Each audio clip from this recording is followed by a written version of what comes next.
இடஒதுக்கீட்டுக்கான பிரச்சனை குறித்து பேசிய நேரத்தில் சாதிவாரி கணக்கெடுப்பு நடத்துவது, இடஒதுக்கீடு வழங்குவது குறித்து பேசிய போது பீகார் மாநிலத்தில் சாதிவாரி கணக்கெடுப்பு நடத்தியதை நீதிமன்றம் ரத்து செய்துள்ளது. சாதிவாரி கணக்கெடுப்பு நடத்துவதற்கு மாநில அரசுக்கு அதிகாரம் இல்லை என்ற உண்மைக்கு மாறான தகவலை சட்டமன்றத்தில் முதலமைச்சர் அவர்களும் அமைச்சர் சிவசங்கரன், சட்டத்துறை அமைச்சர் போன்றவர்களெல்லாம் இங்கே சொல்லியது உண்மைக்கு மாறான தகவல். அது சட்டமன்றத்தில் இருக்கிற மரபை, விதியை மீறிய செயலாக கருதி அதை அவை குறிப்பிலிருந்து நீக்க வேண்டும் என்று சட்டமன்றத்தில் வலியுறுத்தியிருக்கிறோம். இந்த பீகார் மாநிலத்தில் கணக்கெடுப்பு நடத்துனாங்க. அந்த கணக்கெடுப்பு நடத்தியது சரிதான்னு சொல்லி பாட்னா நீதிமன்றம் சொல்லியிருக்கு. அப்போ எவ்வளோ உண்மைக்கு மாறான தகவல் அவையில் சொல்கிறாங்க பாருங்கள். பாட்னா நீதிமன்றம், பீகார் மாநிலத்தின் பாட்னா நீதிமன்றம் அங்கே புள்ளி விவரங்களின் சாதிவாரி கணக்கெடுப்பு நடத்தியது சரி என்று ஏற்றுக்கொண்டிருக்கிறது. அவங்க தள்ளுபடி செஞ்சது 65 விழுக்காடு இடஒதுக்கீடு கொடுத்தது தான் தள்ளுபடி பண்ணாங்க. 50 விழுக்காட்டுக்கு மேலே போச்சுன்னு சொல்லி உச்ச நீதிமன்றத்தில் தள்ளுபடி செய்ததுன்னு சொல்கிறாங்க. இல்லவே இல்லை. உச்ச நீதிமன்ற தீர்ப்பு வச்சுருக்கிறாங்க பாருங்கள். உச்ச நீதிமன்ற தீர்ப்பு, பாட்னா உயர்நீதிமன்ற தீர்ப்பு இங்கே இருக்குது. ரெண்டும் சரியாக இருக்குது. இதுக்கு உண்மைக்கு மாறான தகவலை சொல்லியிருக்கிறாங்க.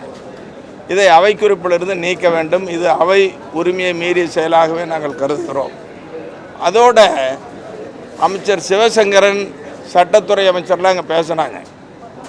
வன்னியர்களுக்கான 10.5 இடஒதுக்கீடு வழங்குவதற்கு சாத்தியமில்லை என்ற பொருளில் சாதிவாரி கணக்கெடுப்பு நடத்தினாதான் முடியும், அது நடத்தாமல் முடியாது, அதிகாரம் இல்லைன்னு சொல்லி பேசியிருக்காங்க. சாதிவாரி கணக்கெடுப்பு நடத்துவதற்கு புள்ளி விவரங்கள் அடிப்படையில் அந்த சட்டத்தின் 2008 புள்ளி விவர சட்டத்தின் அடிப்படையில் சாதிவாரி கணக்கெடுப்பு நடத்துவதற்கு மாநில அரசாங்கத்திற்கு அதிகாரம் இருக்கிறது. அந்த அடிப்படையில் சாதிவாரி கணக்கெடுப்பு நடத்த வேண்டும் என்று வலியுறுத்துகிறோம். அதையும் அவையில் அதிகாரம் இல்லைன்னு சொல்லி மறுக்கிறாங்க. இதுவும் உண்மைக்கு மாறான செயல். அதே மாதிரி சிவசங்கரன் அமைச்சர் பேசினார். நான் கூட இந்தியாவிலேயே அல்லது உலக அளவில் எடுத்துக்கொண்டால் கூட சமூக நீதிக்கு வழிகாட்டிய தலைவர்கள் தமிழ்நாட்டில் இருந்தாங்கிறதான் வரலாறு. நீதி கட்சியினுடைய தலைவர்கள், அதற்கு பிறகு தந்தை பெரியார், பெருந்தலைவர் காமராஜர் அரசியலமைப்பு சட்டத்தையே முதல் திருத்தம் கொண்டு வந்து தமிழ்நாடு என்ற வரலாறு தந்தை பெரியாரும் பெருந்தலைவர் காமராஜரும். அதுக்கு அடுத்தது பார்த்திங்கன்னா இன்றைக்கி கலைஞர் இடஒதுக்கீட்டில் எம்ஜிஆர் 50% இடஒதுக்கீடு கொடுத்தார். புரட்சி தலைவி அம்மையார் அவர்கள் 69 விழுக்காட்டை இந்திய அரசியலமைப்பு சட்டம் 9வது அட்டவணையில் சேர்த்தாங்க. இப்படி ஒவ்வொரு தலைவர்களுக்கும் சமூக நீதியினுடைய வரலாறு படிப்படியாக இருந்திருக்கு, இல்லைன்னு மறுக்கலை. இதையெல்லாம் தாண்டி இன்றைக்கி தமிழ்நாட்டை தாண்டி, இந்தியாவை தாண்டி இன்றைக்கி உலக அளவில் வழிகாட்டக்கூடிய ஒரு உலக சமூக நீதி பேரறிஞராக, உலக சமூக நீதி காவலராக தமிழ்நாட்டில் ஒருத்தர் தோன்றி இருக்கிற மாதிரி ஒரு தோற்றத்தை உருவாக்குறாரு. அவர் யாருன்னா அவர் தான் அமைச்சர் சிவசங்கரன். இவர் பேச்சு சாதாரணமான பேச்சல்ல. எங்கே பேசுகிறது? இது சட்டமன்றம். இன்றைக்கி தேர்தல் பிரச்சார கூட்டமாக இருக்கலாம், அல்லது ஒரு தெருமுனையில் போய் நின்றுக்கிட்டு யார் வேணாலும் பேசலாம், மூன்றாம் தர பேச்சாளர்கள் பேசலாம், எப்படி வேணாலும் பேசலாம். ஆனால் அவையில் பேசுவதற்கு உண்மையை பேசணும், சரியாக பேசணும். அப்படி பேசாமல் சிவசங்கரன் இன்றைக்கி மூன்றாம் தர பேச்சாளரை போல, நான்காம் தர பேச்சாளரை போல ஒரு சந்தையில் அல்லது முச்சந்தியில் நின்று பேசுவதை போல சட்டமன்றத்தில் பேசுகிறார். இன்றைக்கி எங்கள் மருத்துவரையா அவர்கள் பதவிக்கு போகாமலே போராடியே 6 இடஒதுக்கீடுகளை பெற்றுக் கொடுத்தார். அது வரலாறு. நிறைவேற்றியது மத்திய அரசு, மாநில அரசாக இருக்கலாம். அதுக்கு காரணமானவர் மருத்துவரையா. எப்படி காரணமானவர்னு சொன்னால், இன்றைக்கி பிற்படுத்தப்பட்டவர்கள் இடஒதுக்கீட்டிலிருந்து மிக பிற்படுத்தப்பட்டவர்கள் இடஒதுக்கீடு 20 விழுக்காடு வர்றதுக்கு மருத்துவரையாவினுடைய 10 ஆண்டு கால போராட்டம், 1.5 லட்சம் பேர் ஜெயிலுக்கு போய் 21 உயிர்களை பலி கொடுத்து மிக பிற்படுத்தப்பட்டியலில் 20 விழுக்காடு கலைஞர் வழங்கினார். இது ஒரு வரலாறு. இஸ்லாமியர்களுக்கு இடஒதுக்கீடு இது கேட்டது போராடினது மருத்துவரையா. இஸ்லாமியர் இடஒதுக்கீட்டுக்காக பாட்டாளி மக்கள் கட்சியின் சார்பில் 7 மாநாடுகளை நடத்தினோம், மண்டல மாநாடுகளை.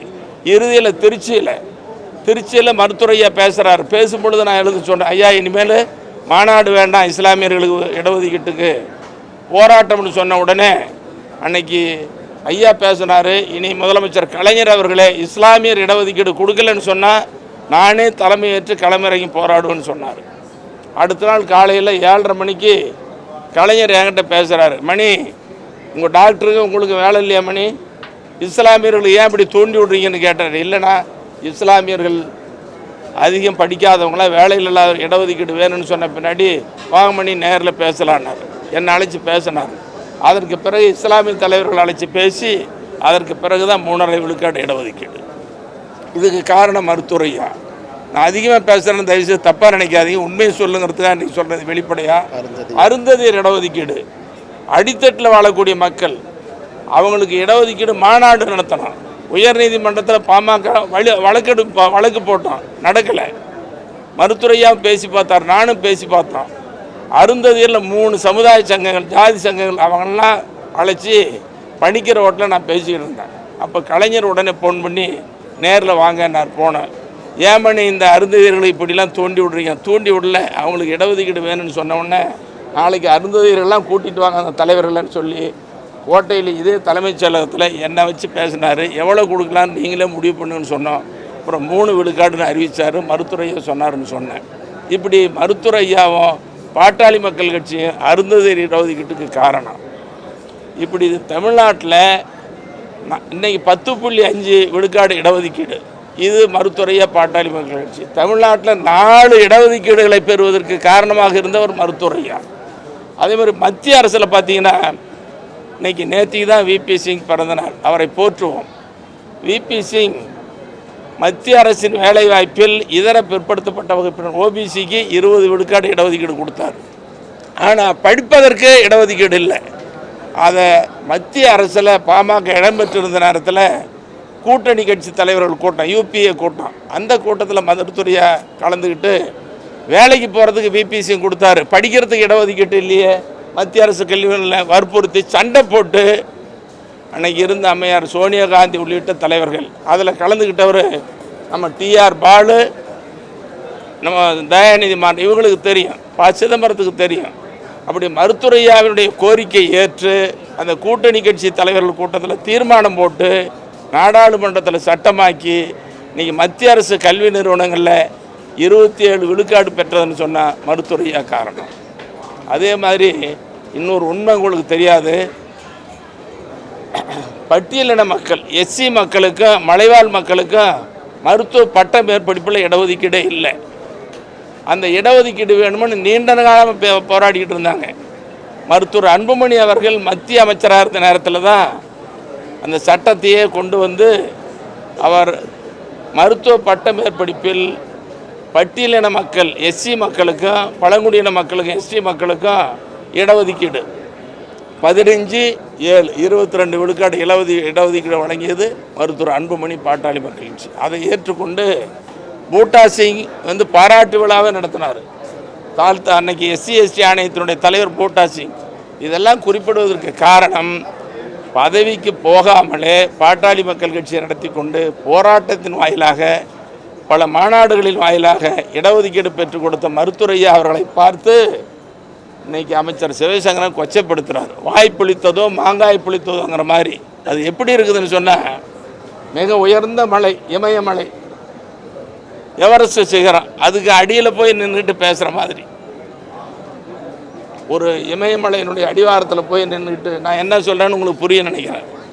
மலைக்கு அடியில் போய் பேசுகிறார் யார்? சிவசங்கரன். அப்போ இதிலேருந்து என்ன தெரியுதுன்னா, நான் சொன்னேன், நீதி கட்சி காலத்திலேருந்து தலைவர்கள் தமிழ்நாட்டுக்கு வழிகாட்டியவர்கள். இந்தியாவில் இன்றைக்கி அம்பேத்கர், மகாத்மா புலே போன்ற தலைவர்கள் சமூக நீதிக்கு வழிகாட்டியவர். இவங்க எல்லாம் மிஞ்சிய தலைவர் தான் உலக சமூக நீதி பேரறிஞர், உலக சமூக நீதி காவலராக நம்ம அமைச்சர் சிவசங்கரனை பார்க்குறேன்.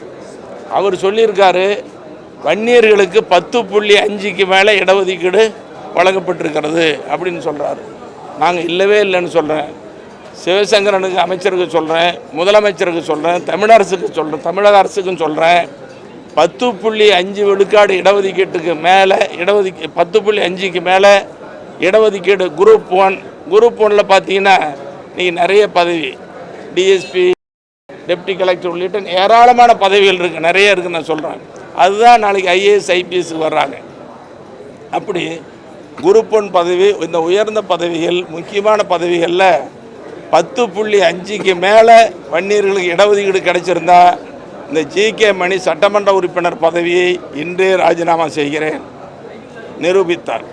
பொது வாழ்க்கையிலிருந்து விலகிக் கொள்கிறேன். ஆனால் சொன்ன அமைச்சர் சிவசங்கரன் அதோடு பேசிய அமைச்சர்கள்லாம் நிரூபிக்கலைன்னு சொன்னால் அமைச்சர் பதவியை ராஜினாமா செய்வார்களா, பொது வாழ்க்கையிலிருந்து விலகுவார்களா? விலக வேண்டும். இது ஒரு பெரிய சமுதாயத்தினுடைய பிரச்சனை, இடஒதுக்கீடு பிரச்சனை. இன்னைக்கு உச்சநீதிமன்றத்துக்கு மேல்முறையீடு செய்தது தமிழக அரசு தான். பிற்படுத்தப்பட்ட ஒரு ஆணை அமைச்சது தமிழக அரசு தான். எதுக்காக? 10.5 விழுக்காடு இடஒதுக்கீட்டுக்காக 3 வருஷமாக பேசிக்கிட்டு இருந்தோம். பேசிட்டு இப்போ கடைசி நேரத்தில் சாதிவாரி கணக்கெடுப்பு நடத்தாதான் வழங்கப்படும். நடத்துறதுக்கு அதிகாரம் இருக்க, எடுக்கலாமே, எடுத்துகிட்டு கூட கொடுக்கலாம். ஏன் 3 வருஷமாக எழுத்தீங்க? இதுதான் பெரும்பான்மையாக வாழக்கூடிய வன்னியர் சமுதாய மக்கள் மத்தியில் இன்னைக்கு மிகப்பெரிய அதிர்ச்சி, வேதனை, கொந்தளிப்பு ஏற்பட்டிருக்கிறது. சமூக நீதியில் ஆர்வமுள்ளவர்களாக இதை பெரிய கொந்தளிப்பாக பார்க்குறாங்க. இன்னொன்றை கேட்டுக்கொள்கிறேன். இப்படி ராஜினாமா பண்ணுறது ஒரு பக்கம், நான் தமிழக அரசையும் அமைச்சர் சிவசங்கரன் அவர்களையும் கேட்டுக்கொள்வதெல்லாம் இந்த வன்னியர்களுக்கான இடஒதுக்கீட்டு புள்ளிவிவரத்தை ஒரு வெள்ளை அறிக்கையாக வெளியிட வேண்டும். நாட்டு மக்களுக்கு தெரியும் வன்னியர்களுக்கு எவ்வளோ இடஒதுக்கீடு கிடைச்சிருக்குது. குரூப் 1, குரூப் 2 இப்படி உயர்ந்த பதவிகள் எல்லா பதவிகள்லையும் எவ்வளோ கிடைச்சிருக்கு வெள்ளை அறிக்கையாக வெளியிடணும். அப்புறம் சமூக நீதிக்கு வித்திட்ட மாநிலம், அடித்தள மாநிலம் அரசுன்னு இன்றைக்கி நம்ம பேசிகிட்டு இருக்கிறாங்க. அப்போது பிற்படுத்தப்பட்டவர்களுக்கான இடஒதுக்கீடு, இன்றைக்கி பிற்படுத்தப்பட்டவர்களில் நாயுடு, நாடாறு, செட்டியார், முத்தரையர், முக்குளத்தோர், கொங்கு வேளாளர் கவுண்டர், வேட்டுவ கவுண்டர் எல்லா 104 சாதிகளுக்கு மேலே இருக்கிறாங்க. அப்போ அந்த சாதிகளுக்கு அநீதி இருக்கிறது பிசி இடஒதுக்கீட்டில். இதை நான் சட்டமன்றத்தில் பலமுறை பேசியிருக்கிறேன். பிசி இடஒதுக்கீட்டை பல தொகுப்புகளாக பிரித்து கொடுங்கள், கம்பார்ட்மெண்ட் ரிசர்வேஷன் கொடுங்கன்னு சொன்னோம். சட்டமன்றத்தில் பேசிட்டு தான், வன்னியர்களுக்கு மட்டும் கேட்கல, அவங்களுக்கும் கேட்குறோம். இப்போ கேட்குறேன், இந்த பிற்படுத்தப்பட்டவர்களுக்கான இடஒதுக்கீடு 30 விழுக்காடு, இஸ்லாமியர்களுக்கு 3 போக மீதி 26 இருக்குதுல்ல, அதில் எந்தெந்த ஜாதிக்கு எவ்வளோ கிடைச்சிருக்குது வெள்ளை அறிக்கையாக வெளியிடுங்க. வெள்ளை அறிக்கை வேணும். சமூக நீதி காக்கிற அரசு, சமூக நீதியை முக்கியத்துவம் கொடுக்குற அரசுன்னு சொல்கிறீங்கல்ல, இப்போ எல்லா ஜாதிக்கும் சமூக நீதி, சமநீதி கிடைக்கணும் இல்லை? அப்போ ஒட்டுமொத்தமாக பிற்படுத்தப்பட்டோர் பட்டியலில் இருக்கிற எல்லா சாதிகளுக்கும் சரியான இடஒதுக்கீடு கிடைக்கிறதா என்பதற்கு அரசு ஒரு வெள்ளை அறிக்கை வேண்டும், வெளியிட வேண்டும்.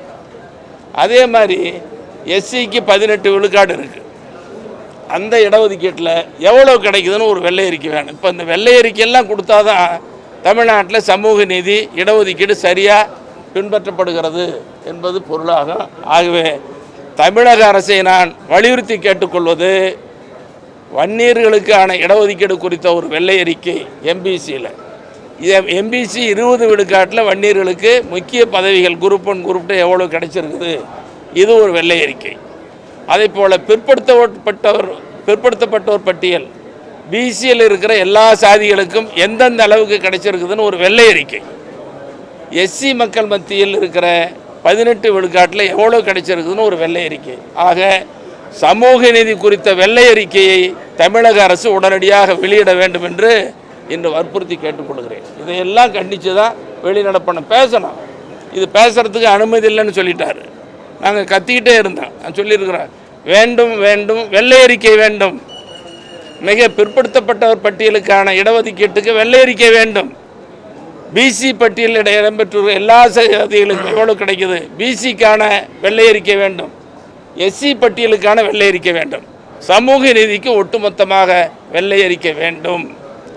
இதே மாதிரி தான் இதே சட்டமன்றத்தில் நான் பேசி கலைஞர் அன்னைக்கு வெள்ளை அறிக்கை கொடுத்தார். சட்டமன்றத்தை தனியாக கூட்டிய வரலாறு தமிழக சட்டமன்றத்திற்கு ஜி.கே. மணி தான் பேசினேன். இடஒதுக்கீட்டில் தமிழ்நாடு தான் வழிகாட்டுறதுன்னு சொல்கிறோம். ஆனால் மிகப்பெரிய குளறுபடியும் கோளாறும் மோசடியும் நிறைந்த தமிழ்நாடு நான் பேசினேன். கலைஞர் கோவப்பட்டார், ஏற்றுக்கிட்டு அப்புறம் என்ன செய்யணுன்னாரு.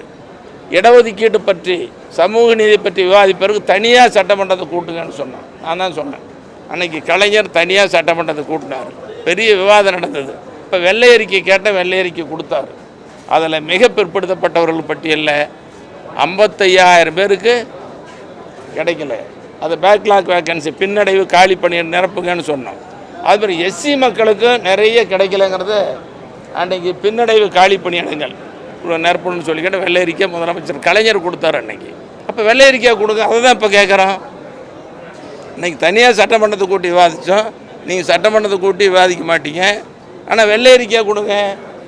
எம்பிசிக்கான வெள்ளை அறிக்கை, பிசிக்கான வெள்ளை அறிக்கை, எஸ்சிக்கான வெள்ளை அறிக்கை, இடஒதுக்கீடு எவ்வளோ கிடைச்சதுன்னு கொடுக்கணும்.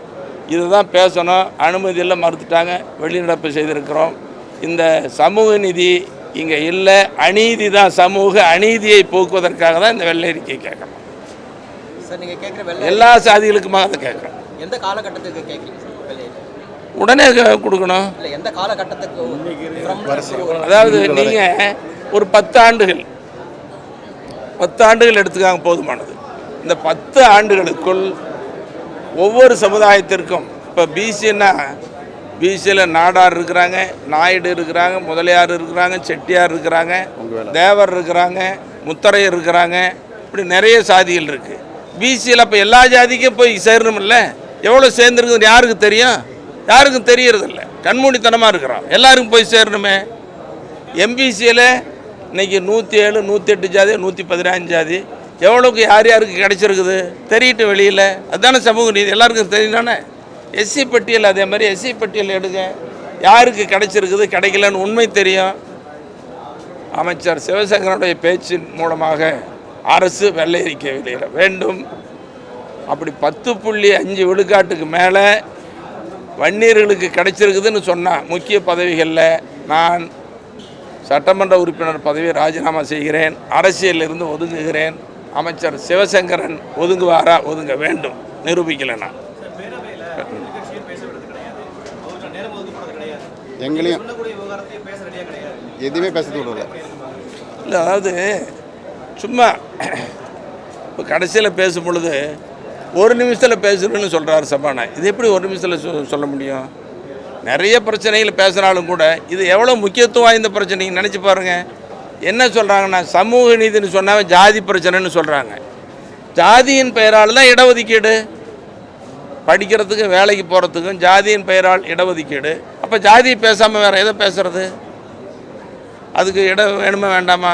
இப்போ நான் சொல்லணேன், வன்னியர்களுக்கு மட்டுமல்ல, மிக பிற்படுத்தப்பட்டவர் பட்டியலில் 20 விழுக்காட்டில் எந்தெந்த ஜாதிக்கு எவ்வளோ கிடைக்குது, பிசி பட்டியலில் இருக்கிற 30 விழுக்காடு இஸ்லாமியர் உட்பட எந்தெந்த ஜாதிக்கு எவ்வளோ கிடைக்குது, எஸ்சி பட்டியல் 18 விழுக்காடு, எஸ்டியில் 1, ஆக மொத்தம் 69 விழுக்காட்டில் எந்தெந்த சமுதாயத்திற்கு எந்தெந்த ஜாதிக்கு எவ்வளவு கிடைத்திருக்கிறது என்ற வெள்ளை அறிக்கை வேண்டும்.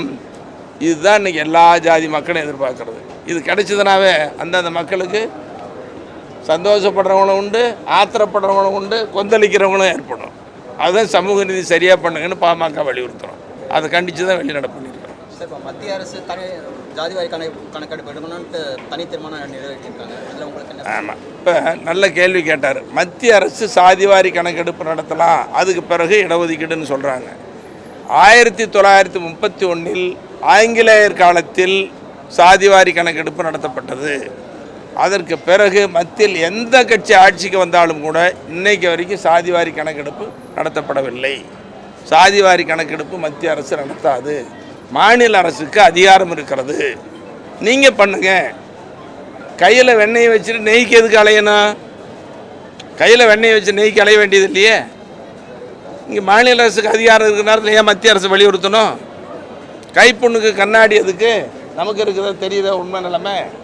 இதுதான் நீங்களே எடுங்கன்னு சொல்கிறோம். எல்லா ஜாதிக்கும், வன்னியர்களுக்கு மட்டும் சொல்லலை, எல்லா சாதிக்கும். ஒவ்வொரு சாதி இப்போ நாடார் இருக்கிறாங்க, அல்லது நாயுடு இருக்கிறாங்க, தேவர் இருக்கிறாங்க, செட்டியார் இருக்கிறாங்க, முத்தரையர் இருக்கிறாங்க, கொங்கு வேளாள கவுண்டர் இருக்கிறாங்க. அவங்க சாதி எடுத்து அதில் நலிந்த பிரிவு யாருக்கு இருக்கிறாங்க, அவங்க மேம்பாட்டுக்கான திட்டங்களை வகுக்கணுமா வேண்டாமா? அப்போ தானே அந்த சாதி முன்னேறும். அப்போ எல்லா சாதி அதை தான் கேட்குறோம். அதுதான் பீகாரில் பண்ணாங்க. பீகாரில் எடுத்ததை கொச்சப்படுத்துகிறாங்க. ஏன்னா தமிழ்நாட்டில் இப்படி கேட்குறாங்களேன்னு சொல்லி. உண்மையான சமூக நீதிங்க. நீங்கள் நினச்சி பாருங்கள், சமூக நீதி என்பதனுடைய பொருளை என்ன தெரியுமா? மனிதன் சேர்ந்து வாழக்கூடிய இந்த கூட்டத்திற்கு பெயர் சமூகம். இந்த மனித சமூகத்தில் அநீதி இருக்கிறது. என்ன அநீதி? உண்ண உணவு, உடுக்க உடை, இருக்க வீடு, படிக்க இடம், வேலை வாய்ப்பு, இதெல்லாம் சரியா இல்லை. ஏற்றத்தாழ்வு இருக்கிறது, மேடு பள்ளங்கள் இருக்கிறது, அதை சமப்படுத்துவது, இந்த சமூகத்தில் இருக்கிற அநீதியை போக்குவது தான் சமூக நீதி. அப்போ சமூக நீதியை பிறப்பிடம்னு சொல்கிற தமிழ்நாட்டில் சரியாக இருக்கணுமா வேண்டாமா? சரியாக இல்லையே.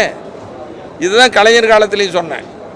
நீங்கள் கோவப்படாமல் அவர் கேட்டுக்கிட்டார், நானும் கோவப்படாமல் சொன்னேன். முதலமைச்சர் கலைஞர் அவர்களே, சமூக நீதியினுடைய பிறப்பிடம்னு சொல்கிறீங்க, ஆனால் பட்டியலிட்டு பார்த்தீங்கன்னா தமிழ்நாட்டில் தான் சமூக நீதியில் மிகப்பெரிய குளறுபடி இருக்கிறது, கோளாறு இருக்கிறது, மோசடி இருக்கிறது அப்படின்னு சொன்னேன்.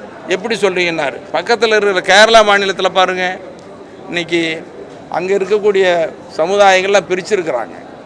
ஈழவர் சமுதாயத்திற்கு 14 விழுக்காடு இடஒதுக்கீடு, லத்தீன் கிறிஸ்டியனுக்கு 12 விழுக்காடு இடஒதுக்கீடு, விஸ்வகர்மா சமுதாயத்திற்கு 2 விழுக்காடு இடஒதுக்கீடு, நாடார் சமுதாயத்திற்கு 3 விழுக்காடு பிரித்து கொடுத்துருக்குறாங்க.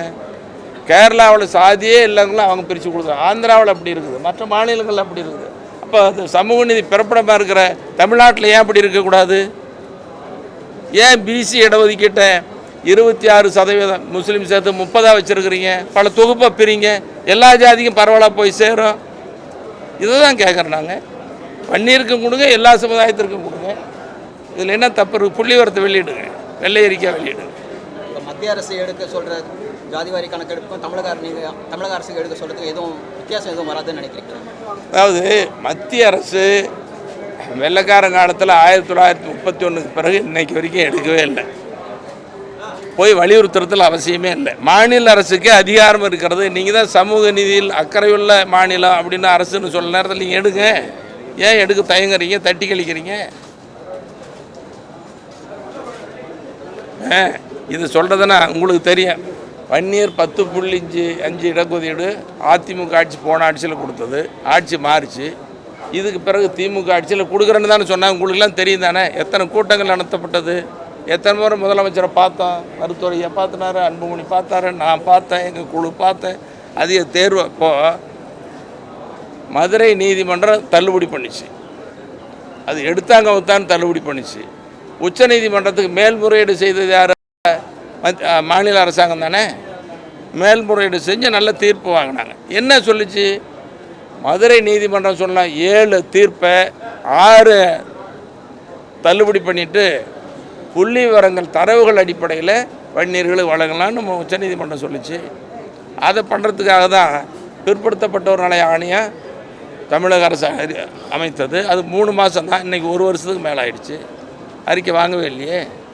ஒரு காலம் கடத்துறது. இப்போ கடைசியில் இவ்வளவு காலமாக நடந்துட்டு நீங்கள் தட்டி கழிப்பதற்காக 10.5 விழுக்காடு இடஒதுக்கீட்டை தட்டி கழிப்பதற்காக, இல்லை என்று சொல்வதற்காக இன்றைக்கி சாதிவாரி கணக்கெடுப்பு புதுசாக ஆரம்பிச்சிருக்கிறாங்க. இது புதிய வேடம், புதிய நாடகம்.